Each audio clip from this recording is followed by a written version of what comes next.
Hello, everybody, and welcome into Commodity Culture, where we break down commodities markets, all with the goal of making you a better investor in the commodities sector. My name is Jesse Day. Today is January 19th, 2026, and my guest today is the CEO of Dryden Gold, an exploration company focused on the discovery of high-grade gold mineralization in the Dryden Gold District of Ontario. It's Trey Wasser. Always great to have you on the show.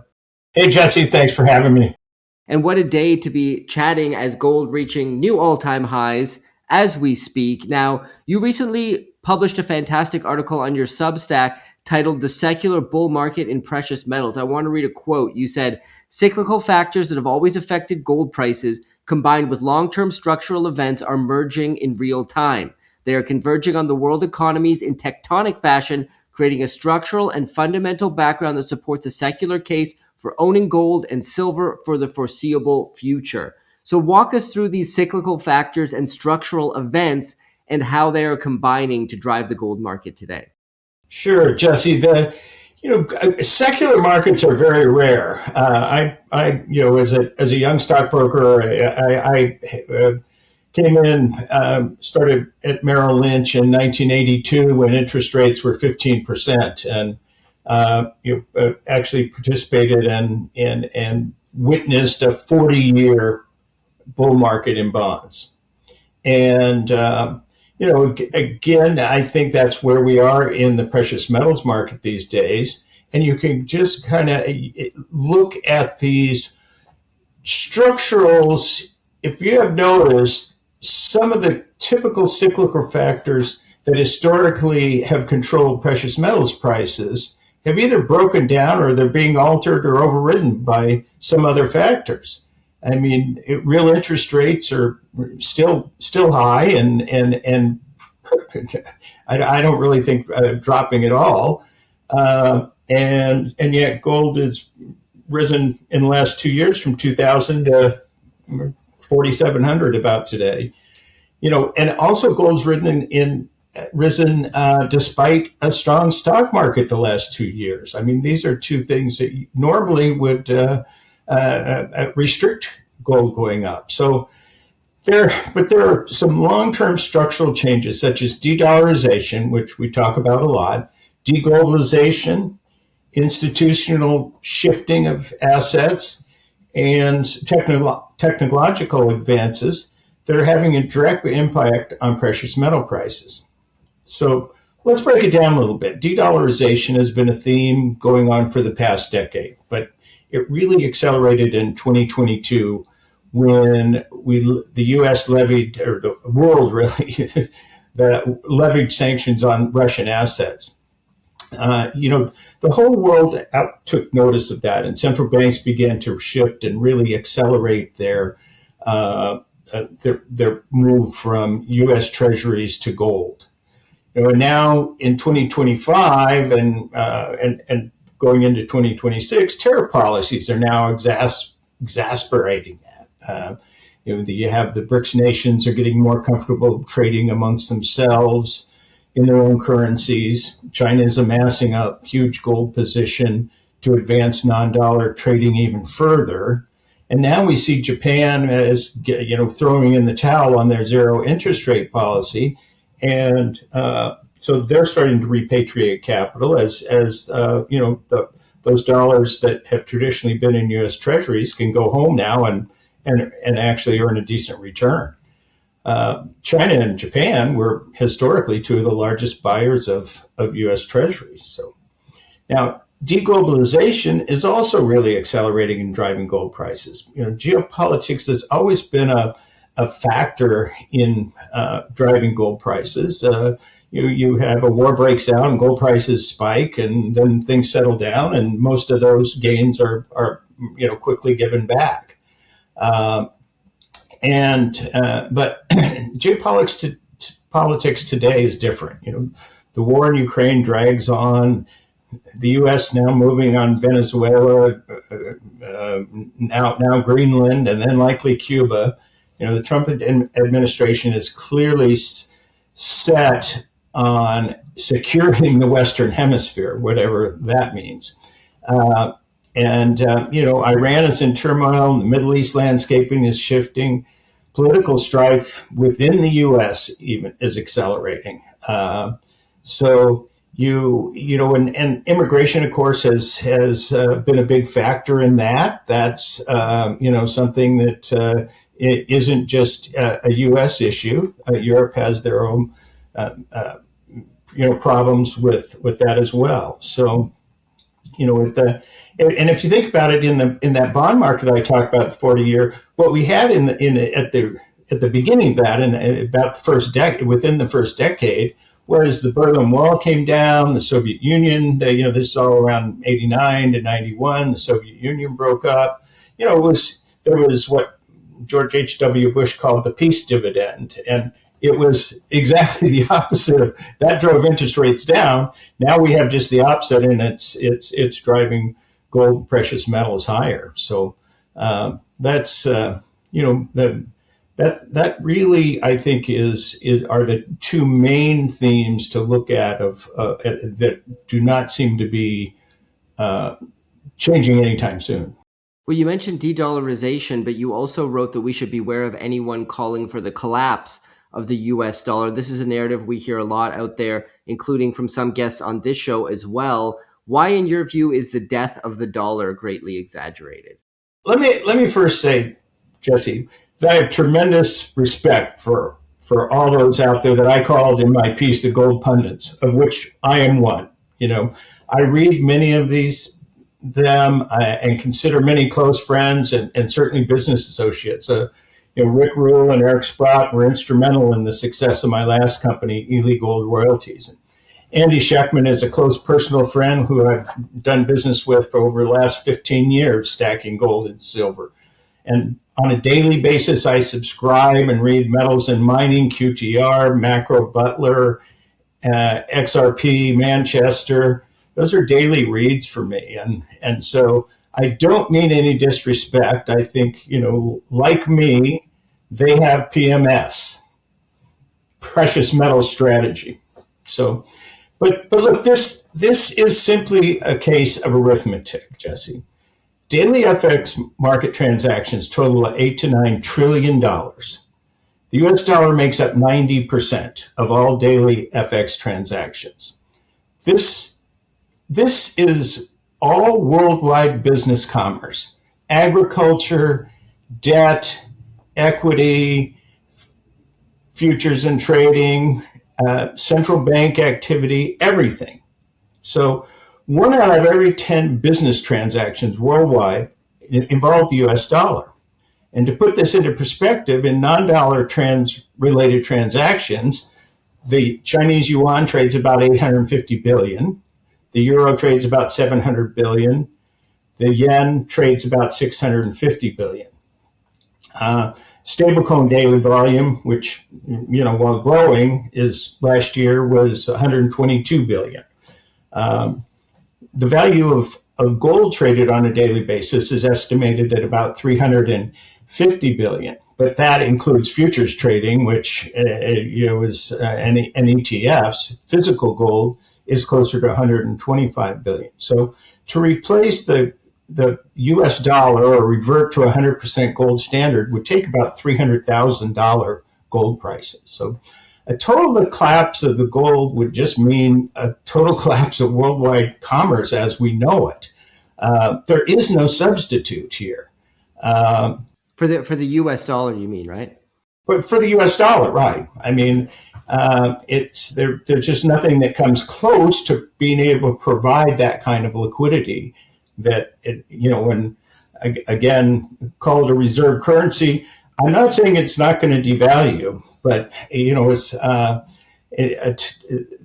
de-dollarization can't really be defined, in my opinion, as little by little, then all at once. It's more like little by little, then a little bit more by a little bit more, then a little bit more than that. You're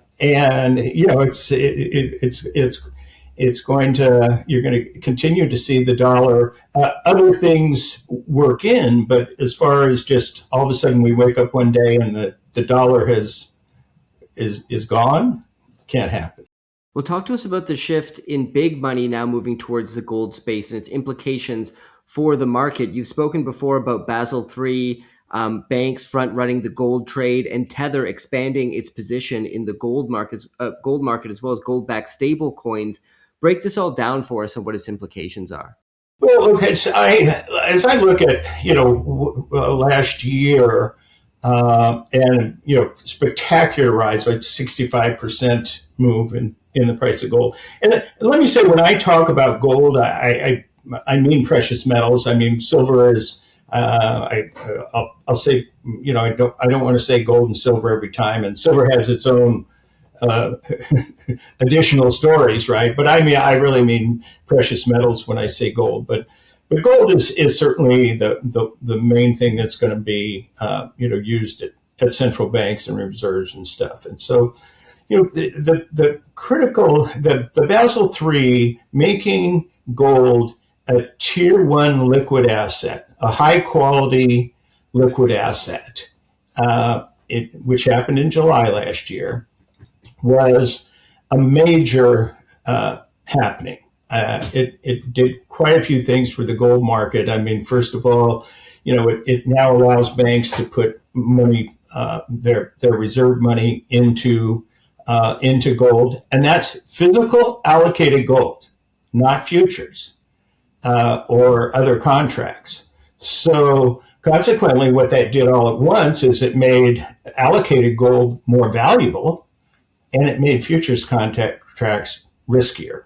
And we're seeing the implications of that today as the paper leverage on gold and silver are unwinding. And so, look, they always say the banks know first. And so, the U.S. banks figured this out, and they started shifting their positions. J.P. Morgan, Citibank for sure, covering their shorts. I mean, J.P. Morgan's been fined before for manipulating gold prices using futures, and there's I don't think there's any argument. It's certainly not with anybody with PMS is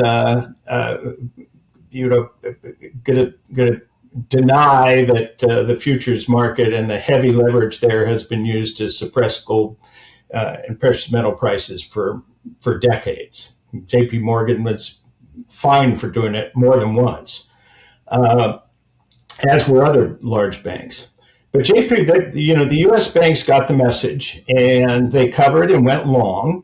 They started taking physical delivery of gold and silver. They happen to have, J.P. Morgan's vault, most people don't realize this, in New York is actually connected to the COMEX vault. So people didn't know which vault it was actually going to when all that silver was shipped over. But and so that once they got positioned, then all of a sudden you started to see, the beginnings of the short squeeze, and and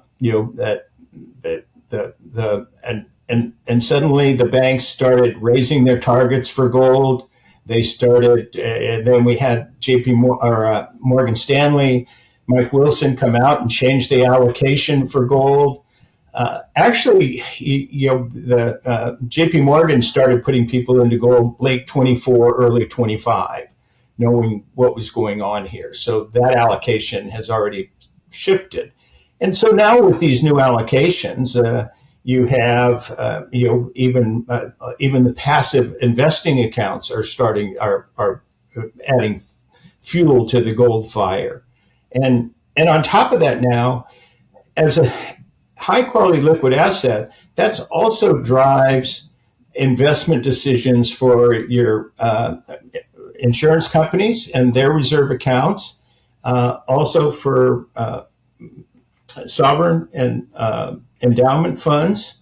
And these funds, they take a while to change their investment strategy. Something like this happens, like Basel III, they don't just jump and say, okay, we're going to start buying gold like the banks can. They have to have committees and consultants and meetings, and it takes them about a year usually to make a big change in their investment policy. So I think we're just seeing the start of that, and I think that again this is institutional in a secular bull market, your first phase generally does not involve big institutional buying. And so, but you do need to have it to support a long-term secular bull market. So now we're starting to really see it come in with these allocations. And of course, then Tether, with in the stablecoin market, I do not really believe that stablecoin tokenization is something that's going to really change the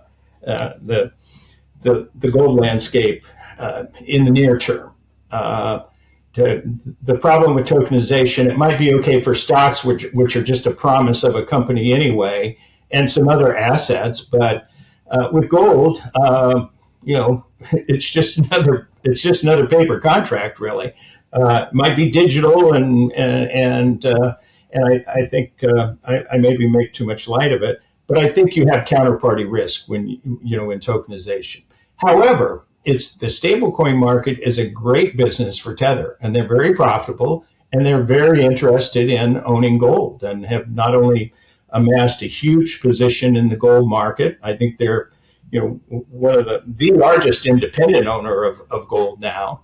In a little over a year, maybe. They're certainly in the top 25, 30 of all, and that includes all the central banks. They're the size of a central bank of how much gold they have amassed, and they also have a small gold token fund, which nobody knows exactly what their game plan is, but we've seen them now buying up royalty companies, or at least two, and I think they're in the hunt for looking for more. I don't think it's unreasonable to think that they're large, almost $190 billion dollar stable coin that has to invest in U.S. Treasuries. Their gold fund is only a couple billion, but could they start moving some of that money, converting it? I don't think the unbanked and emerging countries and some of the nefarious holders of their dollar stablecoin would care, as long as they could find a way to keep keep the gold fund at $1. Or at a stable price, right? Let's shift to the gold mining sector and Dryden Gold. How do you currently see gold mining equities positioned? And as the CEO of Dryden, what are the biggest tailwinds and greatest challenges ahead in 2026 for the industry? And maybe work in how Dryden Gold fits into the picture as well. Well, let's just talk about the sector in general first, and then talk about Dryden and what we accomplished in 25 and what our goals are for 26. But, Rick Rule did a piece just recently, and, he said that in his entire career, he has never seen the mining sector trickle down as quickly. In other words, when you have a big move in the price of gold, the major companies move first, then the second tier, and then the developers, and then it spills down into the explorers. In 2025, it happened all at once. And I can tell you from my experience at Dryden, we go every year to the Beaver Creek Precious Metals Conference. And that's probably, it's in September. It's widely attended, certainly by all the institutional players, buyers. And it's really where you go to raise money if you're a junior mining company. And we went there in 23, and with Dryden, for several reasons, we were in 23 and 24 when we were in Beaver Creek, we were able to raise money in a market when nobody else could. There were a few other companies that were getting checks written, but mostly for 2 years there, it was long faces and not many checks being written. Now, 2025, that completely changed. Now, we had raised money prior to Beaver Creek, so we weren't there with our hand out, but everybody was getting money. And today, I know, talking with a banker in Toronto last week, they did 3 bought deals in 1 week in the junior mining sector. So let me tell you, well, I think the fundamentals for the major companies, and that's is what Rick was pointing out, is that now everybody's able to get money. The money's, probably going, it's being probably a lot misallocated. I think some of these current deals are being done, with a half a warrant, a full warrant, and I think they're more going to hedge funds and warrant clippers than into strong hands. Like when we did our deal this last fall, we didn't have to put a warrant on it at all, and the stronger companies are finding that or were. But so we'll see. Right now, I agree with Rick that the major companies are probably undervalued in general because of their good fundamentals, and the exploration companies maybe time to take a quick look at your portfolio and make sure you maybe take some profits in those ones that you don't really understand the story to. Well, let's talk about Dryden Gold, what you've accomplished in 2025 and what the plans are moving forward in this year. Let's start with 2025 recap before diving into future plans. You put out a press release last month with 2025 exploration and capital markets highlights. Could you walk us through those details? At Dryden, we have a huge property. It's a district scale property, over 70,000 hectares. And most of our focus has been in our Gold Rock camp, which is an Archean lode gold system, very similar to Red Lake. See very high grade gold there. We're following up on it. The entire district has been very underexplored, and so we've been following up on some work that Manitou Gold did, the predecessor that we bought the property from. And we are growing that one area we call the Gold Rock target area with some very high grade results. But also what we found this year was, we had some breakthroughs on with the geological team. And then we started hitting these stacked structures. Last year, we were in 2024, when we were drilling, we thought it was a hanging wall structure or a footwall structure to the main veins and shear zones. But as we drilled more, we found more and more of them stacked, So we drilled one hole all the way across the Gold Rock target area, and we hit 9 of these structures. At Red Lake, this is where it really became a mine, is they didn't hit these stacked structures till they got down about 300 meters.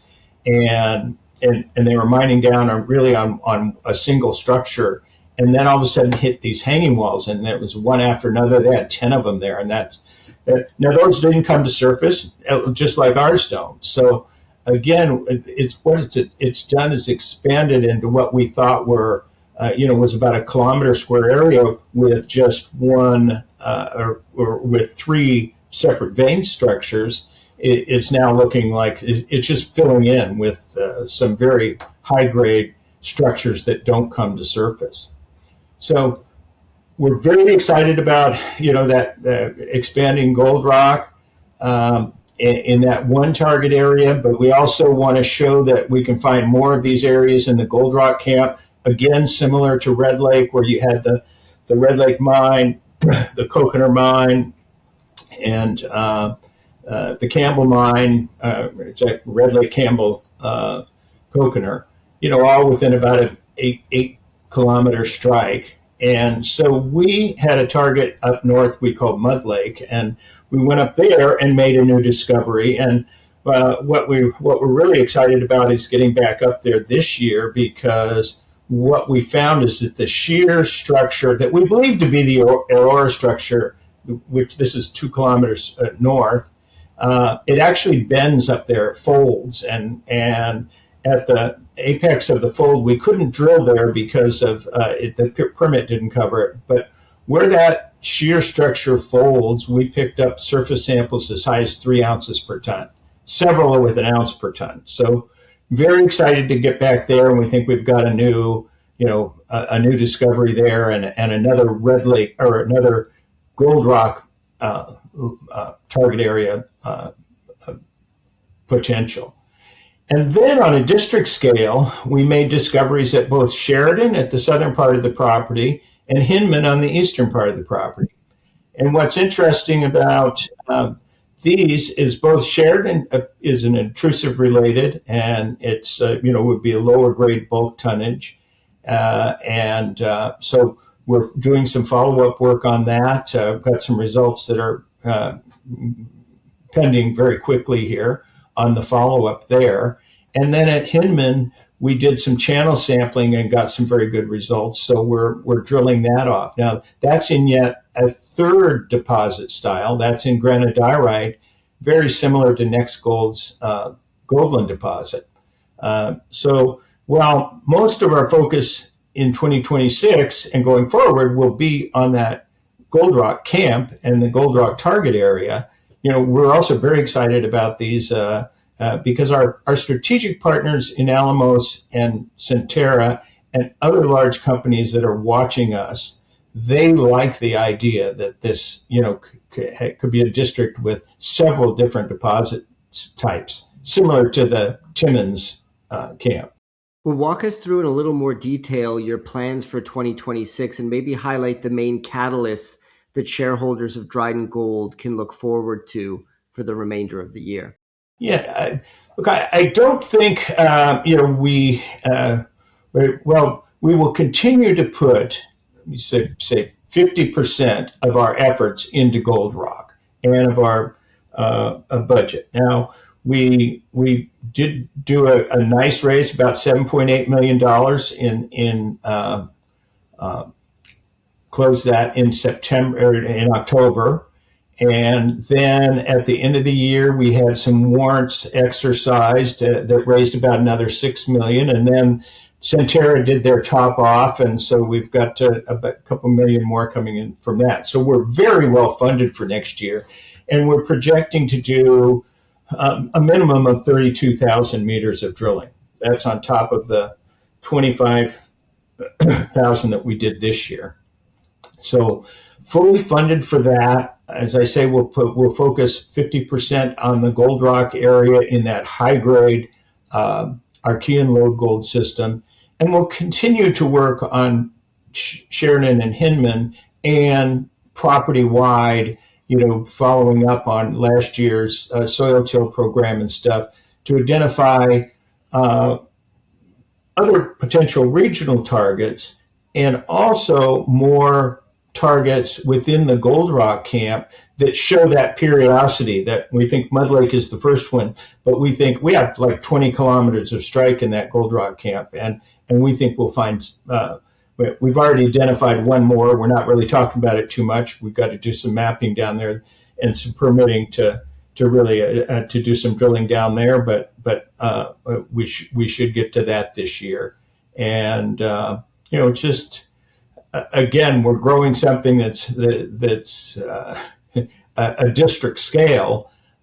So I don't know that we'll get to the point of a resource at the Gold Rock target area, but certainly we're going to get to the point of where the market's going to realize that back of the envelope, this is going to be, it could be a mine and a very high grade mine. And because most of these stack structures in the Gold Rock target area are near surface, and it's filling in so well with these structures stacked on top of each other that, we think they're, if this continues to grow the way it had in 2026, it's going to show some open pit potential there too at a pretty nice high grade. Again, just like they started at the Campbell mine in Red Lake.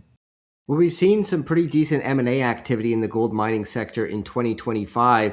How do you see that evolving this year, and how is Dryden Gold thinking about that? Have you been having any conversations, perhaps with partners such as Centerra and Alamos or other companies, perhaps some majors, about Dryden potentially being acquired or perhaps partnering with a larger player, a merger? How are you thinking about that?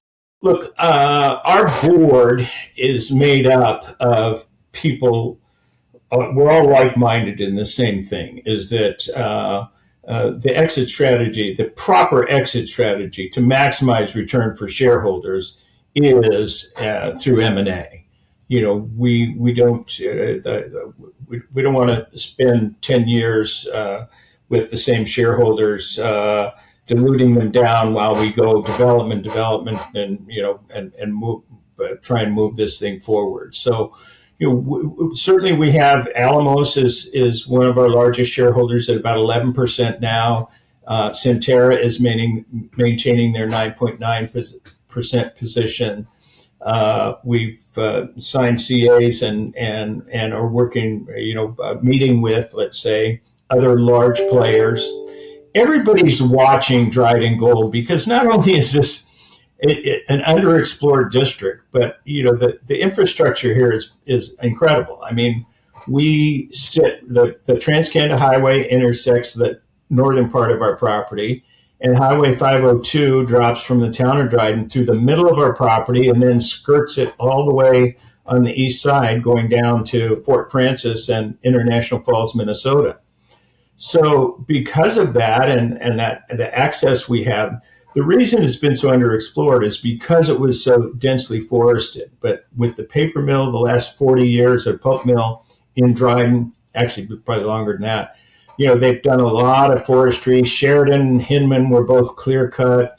The Gold Rock area has seen a lot of logging. We've got logging roads and access everywhere. I mean, where we're drilling at Sheridan, where we're drilling at Hinman, you can drive a Toyota Camry in there, on mostly on the highway, and then on some really good gravel logging roads. So we with our funding now, I think this is the year we will really expand things, and I think there will continue to be more M&A. The major and mid-tier producing companies really got out of the exploration business in the downturn in around 2015, 16, 17 in there. They not only gave up their early stage exploration properties, but also they don't have the early stage exploration geology teams. So, the team we're putting together with Maura and Anna and Ryan Humphreys now, it's a very young team. I'll tell you, I call it Gen Z mining, but it's, that's another very big asset and why these strategic players are watching us. And we're running a program with Maura, who, with her experience at Red Lake, running the entire exploration team at Red Lake for 4 or 5 years, and Anna working with her there. They really know how to put a program together the way the majors want to see it. So, we not only have the property, we have the team, and we're putting we have an exploration strategy and methodology, and that is exactly what the major and mid-tier companies want to walk into. And they love the idea that we have a large district scale play here. So for us, the idea of JVing anything out is probably not going to happen. As long as we can raise the money, we'll move these things along and strategically. But I certainly, Centerra and Alamos don't want to see us bring in a new partner that we JV one of our properties off to.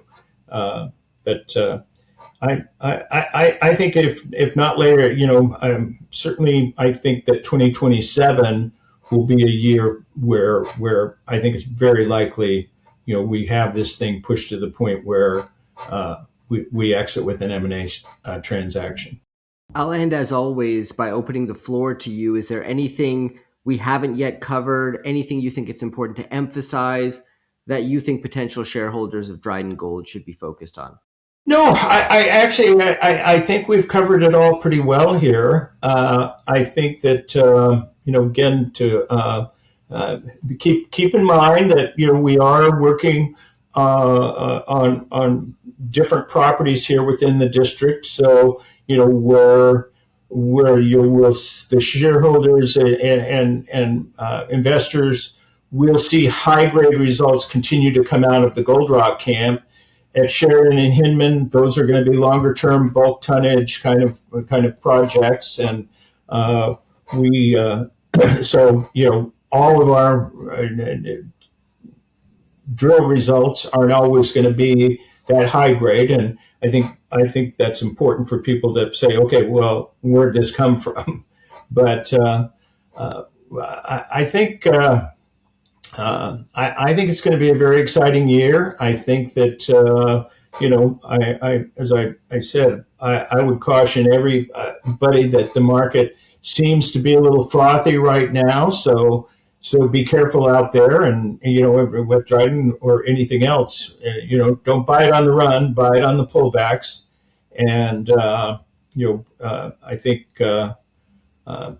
the good companies with good projects will just continue to see appreciation in here. Great. Well, I'm going to put a link to the Dryden Gold website as well as social media so people can follow along with the company. That will be in the description below. Thank you once again, Trey. It's always a blast having you on. All right, Jesse. Listen, also put a link there to my Substack. So if anybody wants to go read my piece on the secular gold market, secular bull market in gold, they can connect there. And I'll be doing some more pieces on that, diving a little deeper into it. So you follow me there too, as on Substack. Absolutely. That link will also be in the description below. And hopefully I'll see you at the VRIC. Will you be there? Yes, sir. I leave Wednesday. Excellent. Okay. Thanks, Jesse. Commodity Culture is a series on commodities and natural resources. If you would like to see more, be sure to subscribe and hit the bell notification so you're always up to date with the latest episodes.